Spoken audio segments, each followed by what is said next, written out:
Finding the best deals when hunger strikes takes a bit of patience, but once you know what to look for, you can get the most bang for your buck from any fast food establishment. When you need to eat smart, always make sure to watch out for these overpriced items.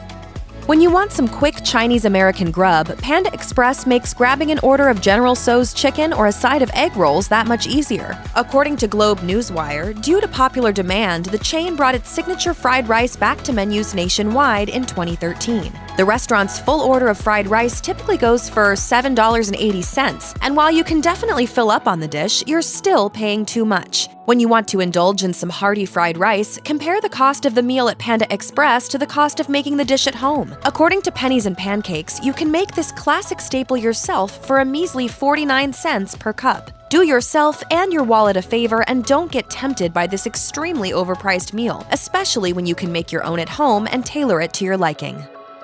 Chipotle changed the way we picture fast casual food in America thanks to its revolutionary burrito assembly line and high-quality ingredients that go into every dish. While the restaurant is great for delicious burritos and tacos, certain add-ons don't make sense if you're keeping an eye on your budget. Guacamole comes in as one of the worst fiscal offenders at Chipotle. According to Priceonomics, a serving of guacamole on a burrito costs the restaurant 52 cents, but retails at around $2 on menus. This equates to a 285% markup, making this a very poor add-on if you're watching your spending. If you want to treat yourself, you may indulge in that extra guac, but don't forget the high price you will pay. You know what's in all of this food. Yes. Finding good macaroni and cheese can prove challenging. This iconic staple has won the affection of pasta lovers for centuries, but the dish really took hold during World War II. Back then, when other foodstuffs were meticulously rationed, its low cost made it a go-to option. One of the greatest charms of mac and cheese is that you can fancy it up to your heart's content without breaking the bank. When you make it at home, this dish can go for as little as 88 cents to about $2.77 per serving.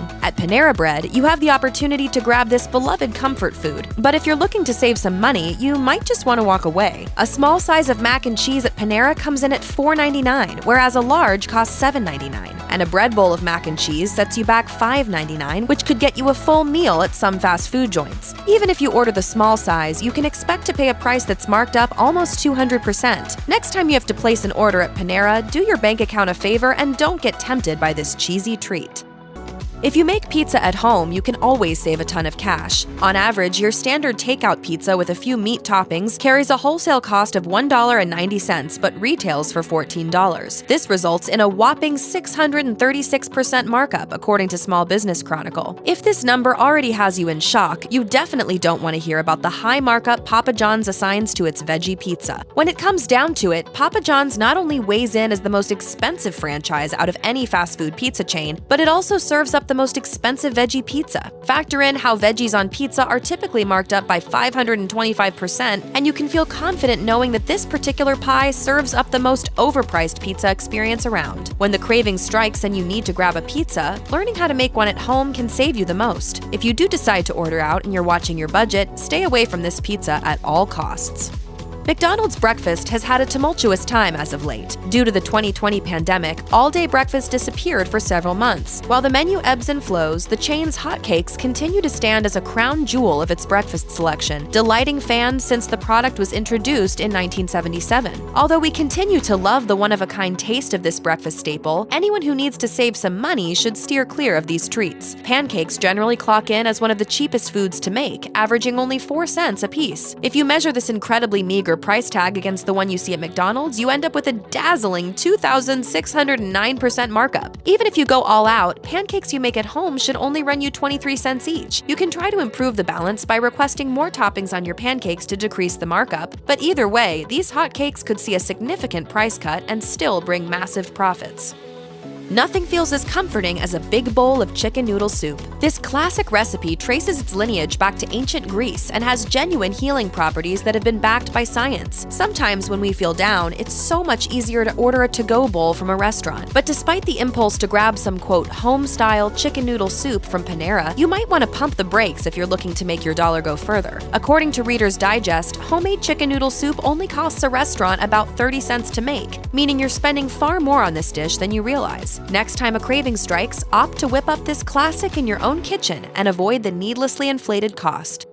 One of the greatest small luxuries comes in the form of fast food fountain drinks with unlimited refills. According to Delish, this menu item stems back to 1955, when McDonald's teamed up with Coca-Cola to sell soft drinks at its restaurants. The practice eventually expanded with a supersize option, and while it seems like we get a great deal, especially considering some of these cups exceed our maximum stomach volume, anyone peddling fountain drinks actually makes some major money at our expense. And can I get a Coke? Depends. On what? If we get it at McDonald's.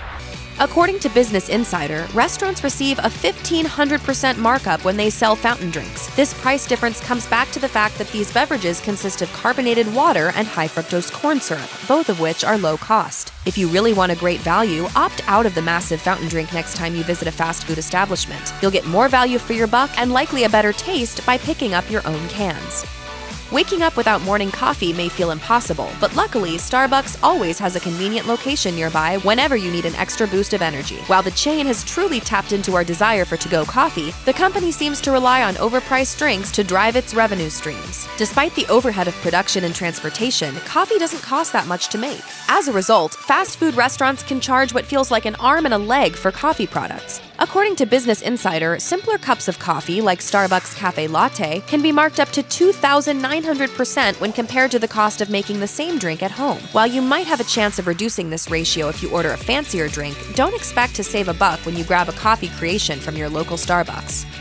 If you ever encounter an ingredient with a suspiciously low price, the seller may be passing it off as something it's not. This is troubling for consumers, as these mislabeled products can contain hazardous additives or allergens that threaten our collective health. That smell, a kind of smelly smell. A smelly smell that smells smelly.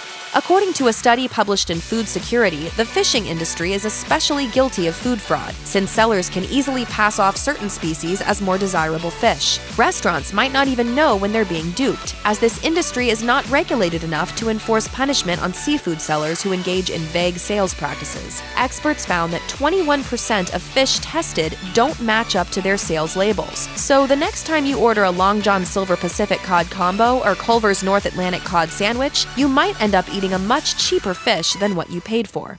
When it comes to avoiding overpriced fast food items, quality could play a major role in determining what's worth the extra dollar. When hunger's on the line and you're craving a bacon burger, you want to get a sandwich that's guaranteed to satiate your appetite and taste great. Luckily, there are plenty of options. According to Uprocks, at least 8 different fast food chains want to compete for your bacon burger love by offering up different takes on this meaty meal. While Wendy's classic Baconator continues to impress, we can't say the same for the triple bacon jalapeno cheeseburger. Compared to similar burgers from Burger King and McDonald's, Wendy's triple bacon jalapeno cheeseburger isn't up to the challenge. Business Insider reports that the meat lacks the juiciness one would expect from a burger of this caliber, and while it does provide an interesting flavor combo, it doesn't warrant the inflated price tag. Next time a bacon burger craving strikes and you want to make your dollar go far, be sure to avoid this menu offering. Ordering a salad at a restaurant is a recipe for overspending. According to Yahoo News, you could see a price difference of 284% between a salad made at home and a fast food salad. As the cost of this healthy side continues to rise, you can bet you'll be losing out. When you think of eating fresh and healthy, Dairy Queen salad might not immediately spring to mind. Its 3-ounce side salad goes for $5 and consists of a small serving of lettuce and vegetables that look like they're past their prime. Considering what you get, it feels a little ridiculous to order this item. If you crave a salad that tastes great and offers a lot of bang for your buck, you'll have to look elsewhere, because this side salad just won't cut it. Subway stumbled into a fantastic business model. The sandwich chain set the pace for fast food restaurants that follow an assembly line approach, guaranteeing a quick meal that is made right in front of the customer. This method of preparation also yields massive profit margins for the brand. A good portion of the chain sandwiches are excessively marked up, and even the promotional $5 footlong subs rake in a profit of $1.20 per sandwich. This difference may appear negligible, but the ways in which Subway potentially cuts corners have led to the uncovering of one of the most overpriced sandwiches at any fast food joint. In fact, in January of 2021, consumers launched a class action lawsuit against Subway, claiming that their tuna sandwich doesn't use 100% real tuna. If you want to make sure you get what you pay for, avoid Subway's tuna sandwich at all costs. And this is just too much tuna. This is fabulous. It's hard for a fast food burrito to live up to its cost. According to Lifehacker, a burrito with meat has a markup of 346%, and if you add sour cream, that amount increases to 425%. This is awful news for anyone who loves Del Taco's burrito creations, particularly the Macho Combo Burrito. This item features the aforementioned meat and sour cream add-on, making it a prime example of overpriced indulgence. Such a phenomenon haunts most Tex-Mex restaurants. According to Forbes, you most likely won't find a burrito anywhere that gives you a fair bang for your buck. The next time a burrito craving strikes, make sure you stay far away from this iconic menu item and create your own instead. Check out one of our newest videos right here. Plus, even more mashed videos about your favorite fast food restaurants are coming soon. Subscribe to our YouTube channel and hit the bell so you don't miss a single one.